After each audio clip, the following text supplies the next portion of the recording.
मी आज माझ्या YouTube चॅनलचा पूर्ण प्रवास आज तुमच्यासोबत शेअर करणार आहे. मला कुठे अडथळे आले, मी कुठे निराश झाले किंवा माझा चॅनल कसा मॉनिटाईज झाला, हा पूर्ण जर्नी मी कसा हे केला, सहन केला आणि कसा माझा चॅनल मॉनिटाईज झाला. तर हा पूर्ण व्हिडिओ मी एक 3 टप्प्यांमध्ये बनवलेला आहे. तो व्हिडिओ तुम्ही पूर्ण बघा, कुठेही स्किप न करता बघा. कदाचित तुम्हाला सुद्धा माझं चॅनल बघून अ, किंवा माझे व्हिडिओ बघून तुम्हाला आयडिया येईल आणि जे याच्यावरती चॅनलवरती काम करत आहेत, ते सुद्धा या माझ्या ज्या चुका झाल्या त्यातून सुधारतील आणि पुढे नक्कीच ते पण माझ्यासारखे एक गृहिणी ते यूट्यूबर असा प्रवास सुरू करतील. नमस्कार मंडळी, शीतल्स किचन कट्टामध्ये तुम्हा सर्वांचं स्वागत आहे. आज माझ्या व्हिडिओमध्ये नातं कोणतं किचन आहे, नातं कुठली कढई आहे. आज मी तुमच्यासोबत माझा YouTube जर्नीचा, प्रवासाचा पहिला टप्पा शेअर करणार आहे. पहिला टप्पा का? किंवा का म्हणून मी असा 3 भागामध्ये हा व्हिडिओ बनवला? तर यासाठी की पहिल्या सुरुवातीला YouTubeवरती काम कसं करायचं हे कोणालाच नव्हतं माहीत.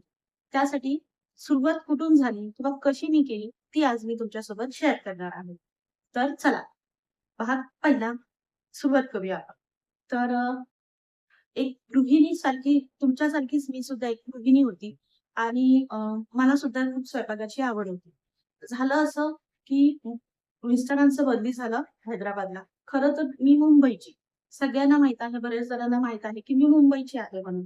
पण आता हैदराबादमध्ये आले. आता हैदराबादमध्ये आले तर अ, नोकरी कुठे करायची? एक ठिकाणी नोकरी तर केलीच केली. पण त्याच्यानंतर मला तिथे काही एवढं जमलं नाही. त्यांचं काम काही मला आलं नाही आणि मला त्यांनी कामावरनं काढून टाकलं. आता नवीन काम करायचं किंवा नवीन कुठे शोधायचं?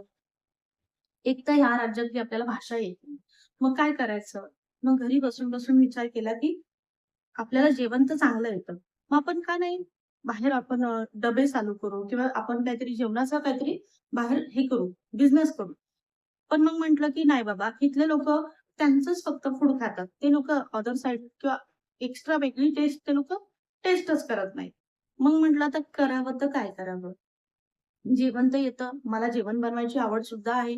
मग म्हटलं काय करावं? आणि मी अशाच म्हणजे माझ्या खूप साऱ्या रेसिपी मी खरं खूप आधीपासून अशा करत आली आहे, की अ, सुरुवातीपासूनच, की मला हे येतं, मी ते करते, ते आणि फक्त एक फायनलला ना मी त्याचा फोटो काढायची. "हां बाबा, किती छान दिसतंय" वगैरे. मग मला असं वाटलं, की माझ्या डोक्यात विचार आला, का नाही आपण हे सोशल मीडियावर टाकायचं? सोशल मीडियावर टाकायचं. आत्तापर्यंत कधीच मी कुठलेच फोटो किंवा काही व्हिडिओ वगैरे मी कधीच कुठल्या सोशल मीडियावरती टाकले नव्हते. ते कसे करतात? ते काय काय असतं? काहीच माहिती नव्हतं. त्यानंतर मग मी सर्च केलं YouTubeवरती. YouTubeवरती पहिले 2-3 महिने ना मी व्हिडिओ बघितले, की व्हिडिओ कसा बनवायचा? काय बनवायचं? किंवा YouTubeवरती चॅनल कसा ओपन करायचा? तर पहिल्यांदा तुमचा एक mail ID, fresh mail ID बनवायचा आणि त्याला YouTube लिंक करून त्याची चॅनल ओपन करायचं. तर तुम्ही सुद्धा जर का नवीन असाल किंवा तुम्हाला जर का चॅनल नवीन ओपन करायचं असेल, तर पहिल्यांदा तुमचा एक चांगला फ्रेश मेल आयडी बनवा आणि त्याच्यावरती तुम्ही YouTubeवरती काम करायला सुरुवात करा. मी पण तसंच केलं. पण म्हटलं आता व्हिडिओ टाकतेय. पहिला व्हिडिओ मी टाकला 1 एप्रिल 2025 ला. मेल आयडी तर 30 तारखेलाच केला. 1 तारखेला अ, पाडवा होता. तर पाडव्याच्या दिवशी मी शेवयाचा व्हिडिओ टाकला आणि चॅनल सबस्क्राईब करायला माझ्या घरच्यांना, माझ्या मैत्रिणींना सगळ्यांना सांगितले. टाकलं व्हिडिओ, घरच्यांनी बघितला, पण नंतर बाहेरचं कोणी बघतच नव्हतं. नंतर हळू-हळू व्हिडिओ टाकत गेली. त्याच्यानंतर आला मे महिना. मे महिना आला तर मग मी गॅप घेतला आणि मी मुंबईला गेली. मुंबईहून गावी गेली. सुट्ट्या सेलिब्रेट केल्या. मला नव्हतं माहिती, की ही माझी चूक मला खूप मोठी अ, मागे आणणार आहे किंवा मला खूप मोठा लॉस करणार आहे. गावी गेली तर तिथं फक्त मी एकच व्हिडिओ बनवला, चुलीवरचं मटण आणि तो व्हिडिओ टाकला. तो व्हिडिओ टाकला त्याला ना एवढे जास्त व्ह्यू आले ना, म्हणजे जवळपास माझे 10-20 यायचे. त्या मानाने मला 180 व्ह्यूज एकाच दिवशी त्या व्हिडिओला आले.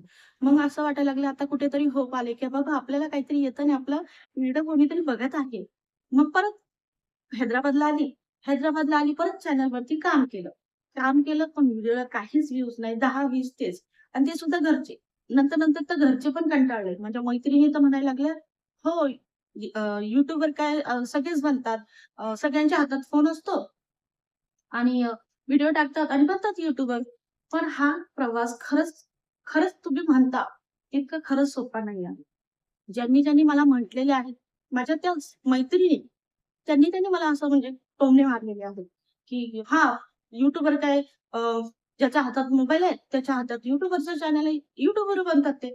पण खरंच हे बोलणं खूप चुकीचं आहे. मग ह्या सगळ्या गोष्टीतनं मी खूप निराश होत गेली. म्हणजे व्हिडिओ टाकत गेली, व्ह्यूज येत नव्हते. हळू करत जून, जुलै, ऑगस्ट महिना आला आणि 365 दिवसाचा क्रायटेरिया असतो, हे काय माहितीच नव्हतं. त्याच्यानंतर मग हळू-हळू टेक्निकल चॅनल बघत गेली. टेक्निकल चॅनलमध्ये हिंदीच सगळे चॅनल होते. मग मी म्हटलं, की मला मराठी हवंय, मराठी हवंय. YouTubeला म्हटलं मला मराठीमध्ये दे. मग सर्चमध्ये मराठी टाकले. तेव्हा कुठे मला ना मायाताई आणि रीनाताई या दोघींचे चॅनल मला सर्चमध्ये आले.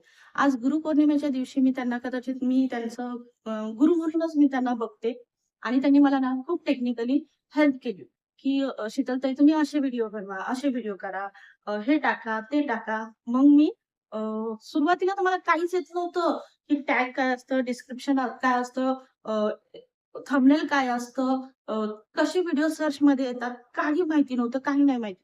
त्या दोघींनी मला मायाताईंनी, रीनाताईंनी सांगितलं, की "तुम्ही हे टाका, ते टाका." मग मी ते टाकत गेली. व्हिडिओ टाकत गेली. पण मला नव्हतं माहिती, की शॉर्ट व्हिडिओ पण टाकायचे असतात. शॉर्ट व्हिडिओ कशासाठी टाकायचे असतात, तर ते सबस्क्रायबर वाढण्यासाठी. तर पहिले 3 महिने तर मी काय केलं माहिती का, माझ्या चॅनलवरती मला एक ना ह्याच्यावरती दुसऱ्या सोशल मीडियावरती ना, सुरुवातीला माझा पर्सनल अकाउंटवरती ना, एक खूप वाईट कमेंट आली होती. तर मग मी पहिले 3 महिने ना, माझं कमेंट बॉक्स ऑफ ठेवलं होतं. म्हणजे जे सबस्क्रायबर मला कमेंट करतील, की व्हिडिओ छान आहे, याच्यात असं बदल करा.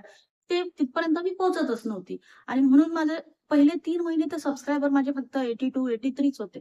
मग हळू-हळू मला मायाताई, रीनाताईंनी सांगितलं, की तुम्ही शॉर्ट व्हिडिओ पण टाका. शॉर्ट व्हिडिओमधून पण सबस्क्रायबर गेन होतात.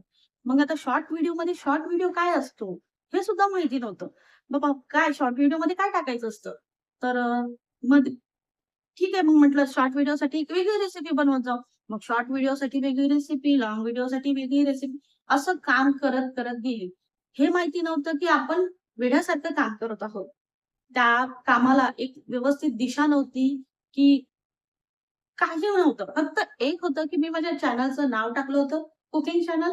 डिस्क्रिप्शनमध्ये पण कुकिंग चॅनल टाकलं होतं आणि व्हिडिओज पण कुकिंगचे होते. हे कदाचित YouTubeचा नियमामध्ये बसत होतं. म्हणून मी आपलं टाकत होती. त्याच्यानंतर खूप मोठा टर्निंग पॉइंट आला. टर्निंग पॉइंट आला म्हणजे अ, जेव्हा मायाताईंनी आणि रीनाताईंनी सांगितलं, की मेल आले सगळ्यांना. मेल आले आणि मेल आले त्याच्यामध्ये असं आलं, की कॉपीराईट च्या पॉलिसी बदलल्या आहेत.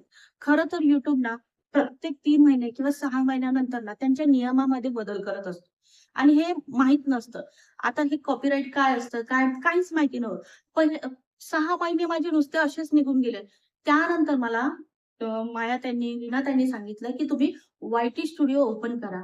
6 महिने मला त्या वाय-टी स्टुडिओमध्ये काय असतं तेच माहिती नव्हतं. नंतर मी वाय-टी स्टुडिओ ॲप डाउनलोड केलं. वाय-टी स्टुडिओमध्ये कुठे जायचं? ते पण माहिती नव्हतं. वाय-टी स्टुडिओ काय असतं? ते पण माहिती नव्हतं. त्याचा अभ्यास काय करायचा? ते पण माहिती नव्हतं. आता जर का नवीन चॅनलवाले असाल, तर तुम्ही पण वाय-टी स्टुडिओ ॲप ओपन करा. तिथे भरपूर काही माहिती असते. तर ही दुसरी तुम्हाला एक टिप झाली. म्हणजे पहिली म्हणजे तुम्ही मेल आयडी नवीन बनवा.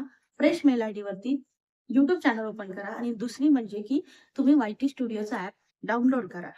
त्याच्यानंतर मेलमध्ये काय येतं, तर मेलमध्ये तुम्हाला YouTube तुमच्या चॅनल रिलेटेड जे काही टेक्निकल इश्यू किंवा जे काही त्यांना क्लेम किंवा जे काही तुमच्या चॅनलवरती अडथळे आले, ते YouTube तुम्हाला मेल करतं. आणि दुसरं म्हणजे वाय-टी स्टुडिओमध्ये तुम्हाला तुमच्या व्हिडिओचा किंवा पूर्ण चॅनलचा वॉच टाईम आणि सबस्क्रायबर दिसतात. जेव्हा मी वाय-टी स्टुडिओ ऑन केलं, तेव्हा मला तिथे माझे सबस्क्रायबर दिसायला लागले आणि वॉच टाईम तर माझा पूर्ण 0च होता. काय असतो वॉच टाईम आणि किती असतो तो सुद्धा माहिती नव्हता. मग मी मायाताई, रीनाताईंना हेल्प मागितली. किती असतो? काय असतो? मग त्यांनी सांगितलं, की 365 दिवस तुम्हाला 4000 वॉच टाईम कंप्लीट करायचा असतो. जेव्हा तुमची व्हिडिओ पब्लिक बघते, तो व्हिडिओचा वॉच टाईम काउंट केला जातो आणि तो YouTube ग्राह्य धरतो. मग तुमचा व्हिडिओ तुम्ही कसा बनवताय? काय बनवताय? पब्लिकने तो किती बघावा? ह्या गोष्टीकडे मी मग मेहनत करायला लागली. आता हा झाला माझा पहिल्या टप्प्यातला प्रवास. तर इथपर्यंत कसं तरी केलं.